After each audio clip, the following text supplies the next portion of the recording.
अस्सलाम वालेकुम स्टूडेंट्स, आज हम टॉपिक स्टार्ट करने जा रहे हैं ऑडिबल फ्रीक्वेंसी रेंज। क्योंकि हम इस चैप्टर में साउंड वेव्स को स्टडी कर रहे हैं तो हमने ये बात पहले से जान ली थी कि जब भी कोई बॉडी वाइब्रेट करती है उसके वाइब्रेट करने से साउंड प्रोड्यूस होती है। और अपने पिछले टॉप चैप्टर में और इस चैप्टर में हमने ये भी जाना था कि जो साउंड प्रोड्यूस होती है वो किसी बॉडी को की वाइब्रेशन की वजह से होती है, और जो बॉडी वाइब्रेट कर रही होती है उसकी कोई ना कोई पार्टिकुलर फ्रीक्वेंसी होती है। मैं अगर आपके सामने एक एग्जांपल अभी देता हूँ, एक वाइब्रेटर ले लूँ तो वाइब्रेटर जो वाइब्रेट करता है, हमने अपने लास्ट चैप्टर में जो इससे पहले चैप्टर डिस्कस किया था वहाँ पर वाटर वेव्स को स्टडी किया था, और वहाँ पर मैंने आपको एक जो जब वाटर वेव को स्टडी कर रहे थे तो वहाँ पर मैंने आपको एक वाइब्रेटर के बारे में डायग्राम भी वहाँ पर दिखाई थी कि जिसको हम इलेक्ट्रिसिटी के साथ कनेक्ट कर देते हैं और वो वाइब्रेट करता रहता है, जिसकी वजह से वाटर वेव प्रोड्यूस होती हैं। अब चूंकि हम साउंड वेव्स की बात कर रहे हैं, लेकिन हम इसको कंपेयर करेंगे उसी वाइब्रेटर के साथ, और फ्रीक्वेंसी को समझने के लिए हम उसी वाइब्रेटर की जरा एग्जांपल देंगे। मेरे पास फर्ज करते हैं कोई भी वाइब्रेटर है, मैं उसको वाइब्रेट करवा रहा हूँ। पहले मैं उसको आहिस्ता आहिस्ता बहुत ही स्लोली वाइब्रेट करवा रहा हूँ। तो मैंने आपको ये डेफिनेशन फ्रीक्वेंसी की बताई थी कि नंबर ऑफ वेव्स पासिंग पर एरिया इन 1 सेकंड। जो वेव्स 1 सेकंड में प्रोड्यूस हो रही हैं तो उसको हम बोलते हैं कि वो किसी वेव की फ्रीक्वेंसी है। अगर वाइब्रेटर को मैं आहिस्ता आहिस्ता वाइब्रेट करवा रहा हूं तो उसकी फ्रीक्वेंसी कम होगी। अगर मैं उसको तेजी के साथ वाइब्रेट करवा रहा हूं तो उससे जो वेव्स प्रोड्यूस हो रही होंगी वो उनकी फ्रीक्वेंसी को किसी सेकंड में पर सेकंड में किसी यूनिट टाइम में खासी ज्यादा वेव प्रोड्यूस कर रहा होगा तो उसकी फ्रीक्वेंसी ज्यादा होगी। तो जिस तरह साउंड जो है वो भी एक वेव है, और साउंड वेव भी किसी वाइब्रेटिंग बॉडी की वजह से प्रोड्यूस होती है। जब वेव प्रोड्यूस होती है तो यकीनी बात है कि इसकी कोई ना कोई फ्रीक्वेंसी होगी। अब हमारे लिए, इस आम इंसानों के लिए फ्रीक्वेंसी जो साउंड सुननी होती है उसकी एक खास रेंज होती है जिसके अंदर इंसान उस साउंड को सुन सकता है। अगर उस रेंज से फ्रीक्वेंसी साउंड की कम हो जाए या उस रेंज से ज्यादा हो जाए तो इंसान उस साउंड को नहीं सुन सकता। वो रेंज कितनी है मैं भी आपको बताने वाला हूँ। फ्रीक्वेंसी रेंज जो है जो इंसान सुन सकता है वो 20 हर्ट्ज से 20,000 हर्ट्ज होती है। यानी अगर इसको वाइब्रेटर के साथ कंपेयर करूं तो मैं एक ऐसा वाइब्रेटर लूं जिससे 20 हर्ट्ज की अगर वाइब्रेटर ले लूं, ट्यूनिंग फोर्क ले लूं, 20 हर्ट्ज यानी 1 सेकंड में 20 टाइम वाइब्रेट कर रहा है तो उसकी जो फ्रीक्वेंसी होगी वो 20 हर्ट्ज होगी। 20 हर्ट्ज की फ्रीक्वेंसी वाली साउंड हम सुन सकते हैं। और अगर इससे कम हो जाए यानी 1 सेकंड में 15 टाइम या 10 टाइम वाइब्रेट करे तो हम उसकी फ्रीक्वेंसी उसकी साउंड को नहीं सुन सकते। ये ऑडिबल रेंज नहीं है इंसानी कानों के लिए। और इससे अगर मैं 1 सेकंड में उसको कोई 1000 टाइम वाइब्रेट करवा रहा हूं या 10,000 टाइम या 15,000 टाइम वाइब्रेट करवा रहा हूं, उसकी जो वाइब्रेशन है उसको यानी उसकी फ्रीक्वेंसी को इंक्रीज करवाता जा रहा हूं, तो फिर भी मैं उस ट्यूनिंग फोर्क की या उस वाइब्रेटर की जो साउंड है उसको सुन सकता हूं उस वक्त तक जब तक उसकी जो फ्रीक्वेंसी है वो 20,000 हर्ट्ज तक पहुंच जाए। 20,000 हर्ट्ज तक वो मुझे सुनाई देती रहेगी। जब 20,000 हर्ट्ज से उसकी लिमिट क्रॉस कर जाएगी तो फिर हमें वो साउंड सुनाई नहीं देती। और बाज़ औक़ात ऐसा होता है कि इंसान की एज के बढ़ने के साथ उसकी जो समात है वो कम हो जाती है, उसके लिए ये रेंज कम होकर 15,000 तक रह जाती है। तो जो बड़ी उम्र के लोग हैं वो 20 हर्ट्ज और से 15,000 हर्ट्ज तक जो फ्रीक्वेंसी वाली साउंड है उनको सुन सकते हैं। लेकिन हमने इसको जो ऑडिबल रेंज है याद रखना है वो 20 हर्ट्ज से 20,000 हर्ट्ज है। इसकी डेफिनेशन की तरफ मैं आता हूँ, जो ये डेफिनेशन आपकी बुक पर मौजूद है। The range of the frequencies which a human ear can here is called the Audible frequency range. Frequency की, किसी साउंड की फ्रीक्वेंसी की वो रेंज जो इंसानी कान सुन सकते हों, उसको हम ऑडिबल फ्रीक्वेंसी रेंज बोलते हैं। इसके बाद स्टूडेंट इसी टॉपिक को मजीद एक्सप्लेन किए करके एक नया क्वेश्चन बनाया गया है जो कि पूरा एक टॉपिक बनता है और इम्पोर्टेंट लॉन्ग क्वेश्चन है कि अल्ट्रासाउंड, उसका नाम अल्ट्रासाउंड है या अल्ट्रासोनिक्स। अल्ट्रासाउंड क्या है उसको डिटेल के साथ बयान किया गया है अगले टॉपिक में। तो वो ऐसी साउंड जिसकी फ्रीक्वेंसी 20,000 हर्ट्ज से ज्यादा हो। पहले मैं आपको बता देता हूँ अल्ट्रासाउंड क्या है। ऐसी साउंड जिसकी फ्रीक्वेंसी 20,000 हर्ट्ज से ज्यादा हो उसको हम अल्ट्रासाउंड या अल्ट्रासोनिक वेव बोलते हैं। अल्ट्रासाउंड, नेक्स्ट टॉपिक की तरफ जा रहा हूं। अल्ट्रासाउंड, अल्ट्रासाउंड को सबसे पहले डिफाइन करते हैं।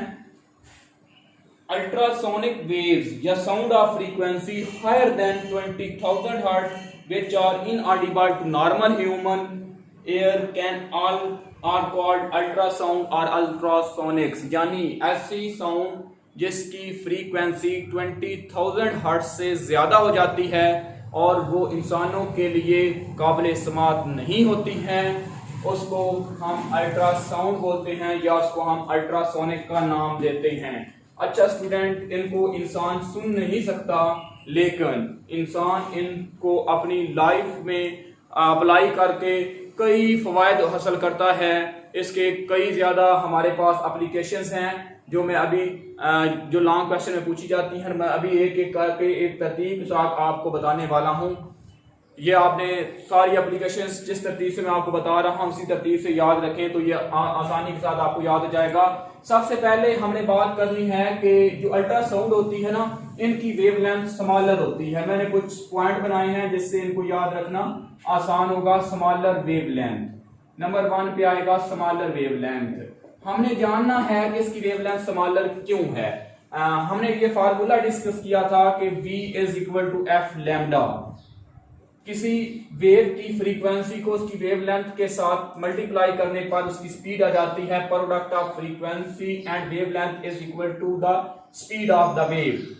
यहां से अगर ये दोनों आपस में मल्टीप्लाई हो रही हैं, किसी एक क्वांटिटी को मैं अगर दूसरी तरफ लेकर आना चाहूं, यानी यहां पर मैं अगर इस फ्रीक्वेंसी को दूसरी साइड पर ले जाऊं तो ये v ओवर f हो जाएगा। अब आप ये बात समझिए कि अगर ये v कांस्टेंट रखूं, कोई कांस्टेंट वैल्यू इसकी रखूं, इसको कांस्टेंट कर दूं, तो फ्रीक्वेंसी इंक्रीज करने से वेवलेंथ पर क्या इफेक्ट होगा। यहां से आप गौर से देखें तो आपको पता चल रहा है जैसे ही फ्रीक्वेंसी इंक्रीज करती जाएगी तो ये वेवलेंथ लैम्डा जो है ये क्या करेगा, डिक्रीज होती जाएगी। फ्रीक्वेंसी इंक्रीज करती जाएगी और वेवलेंथ लैम्डा जो है वो क्या होगी, वो डिक्रीज होगी। यानी क्या होगा, हमारे पास सबसे पहले साउंड की जो फ्रीक्वेंसी है वो अगर माने तो 20 हर्ट्ज है, उससे वो इंक्रीज कर रही है। इंक्रीज करते करते वो 20,000 हर्ट्ज तक पहुंची है और 20,000 हर्ट्ज से मजीद ज्यादा हो रही है, यानी फ्रीक्वेंसी खासी ज्यादा है। अल्ट्रासाउंड की फ्रीक्वेंसी बहुत ज्यादा है, इस वजह से उसकी जो वेवलेंथ है लैम्डा वो खासी ज्यादा कम होगी। स्मॉलर वेवलेंथ, पहला हमारा ये हमें चेक करना है कि इसकी वेवलेंथ स्मॉलर होती है और इसको किन किन कामों के लिए यूज किया जाता है। स्मॉलर वेवलेंथ की वेव को एज कुछ स्मॉल ऑब्जेक्ट की स्टडी के लिए यूज किया जाता है। जैसे कि हमारे पास इंसान के कई बॉडी में कई ऐसे छोटे ऑर्गन हैं, इसके अलावा कई बैक्टीरिया हैं, जर्म्स हैं, इनकी स्टडी के लिए।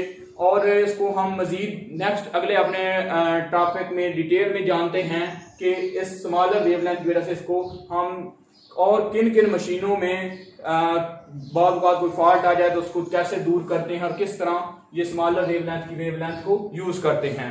ये हमारा था स्टेप नंबर 1।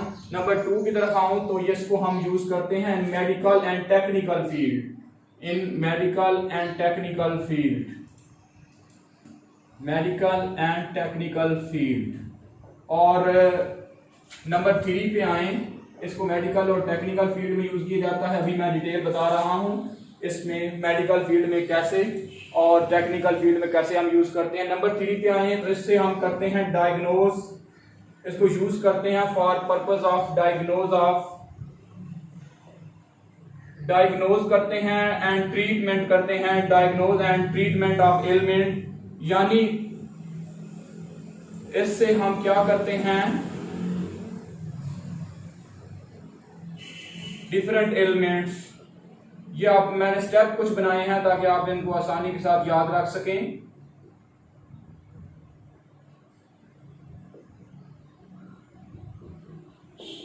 सबसे पहले इससे हम क्या करते हैं कि बाज़ औक़ात जो बीमारियां होती हैं उनको डायग्नोज करते हैं, फिर उनको ट्रीटमेंट करते हैं। ये कैसे किया जाता है, इंसान की जो बॉडी है इसके कुछ इंटरनल ऑर्गन हैं, क्या करते हैं कि ये जो अल्ट्रासाउंड है, अल्ट्रासाउंड को ट्रांसमीटर के जरिए इंसान की बॉडी में ट्रांसमिट किया जाता है। जब वो इंसान की बॉडी में ट्रांसमिट होती है तो उसके बाद वो रिफ्लेक्ट होती है, वो वेव है और वेव रिफ्लेक्ट करती है। जब वो रिफ्लेक्ट करती है तो वो उसको दोबारा से वापस हमारे पास पहुंचती है, तो हम उसको एम्पलीफाई करते हैं, यानी उसका जो एम्पलीट्यूड है, जो कि पहले ये कम है, ये जो मुझे नजर आ रहा है, अब मैंने इसको एम्पलीफाई किया। जब मैं इसको एम्पलीफाई करता हूँ, एम्पलीफाई करके मैं उसकी इमेज हासिल कर लेता हूँ, जिसकी वजह से इंसान के इंटरनल ऑर्गन का स्ट्रक्चर हमारे पास आ जाता है। हम उसको देख सकते हैं और उसको ऑब्जर्व कर सकते हैं और जान सकते हैं कि उसमें क्या प्रॉब्लम है। ये डायग्नोज हो जाएगा। फिर हम उस प्रॉब्लम को जब डायग्नोज कर लेते हैं तो फिर हम उसको उस हिसाब से ट्रीट भी कर सकते हैं कि उसका प्रॉब्लम क्या है और उसको कैसे ट्रीट किया जाएगा। नंबर 3 पे हमारे पास आता है रिमूव ब्लड क्लॉट्स। बाज़ इंसान की आर्टरीज में नंबर 4 है जी, रिमूव करने के लिए ये यूज होती है ब्लड क्लॉट्स। बात क्या होता है कि इंसान की आर्टरी में खून जो होता है वो जम जाता है, जिसकी वजह से इंसान को प्रॉब्लम होती है, और इस प्रॉब्लम को दूर करने के लिए क्या किया जाता है कि ये साउंड, अल्ट्रासाउंड जो है, इसको उस ब्लड क्लॉट्स को तोड़ने के लिए यूज किया जाता है। उस ब्लड क्लॉट्स जो इंसान की आर्टरी में है उसको डिस्ट्रॉय करने के लिए ये वेव को उस पर स्ट्राइक करवाया जाता है। नंबर 5 पे हमारा आएगा जी, इसका 5 एप्लीकेशन है, इसको हम यूज करते हैं थायराइड ग्लैंड को की पिक्चर बनाने के लिए। इंसान के गले में कुछ ग्लैंड होते हैं जो कि बाज़ औक़ात किसी बीमारी की वजह से हो जाते हैं, इनको भी डिस्ट्रॉय करने के लिए या इनको भी खत्म करने के लिए अल्ट्रासाउंड वेव यूज की जाती है फॉर, या इनको डायग्नोज करने के लिए थायराइड ग्लैंड।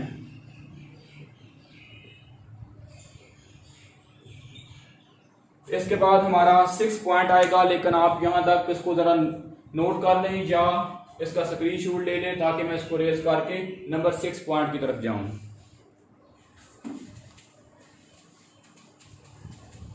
नंबर 6 पे हमारे पास होती है जी, ये एक टेक्निक है जिसको सुनार का नाम दिया जाता है, उसके लिए यूज होती है। सुनार क्या है? सुनार 5 लफ्जों से मिलकर बना है। सबसे पहले एसओ, जिसका मतलब है साउंड, एसओ से साउंड, एन से नेविगेशन, ए से एंड आर से हमारे पास है जी रेंजिंग।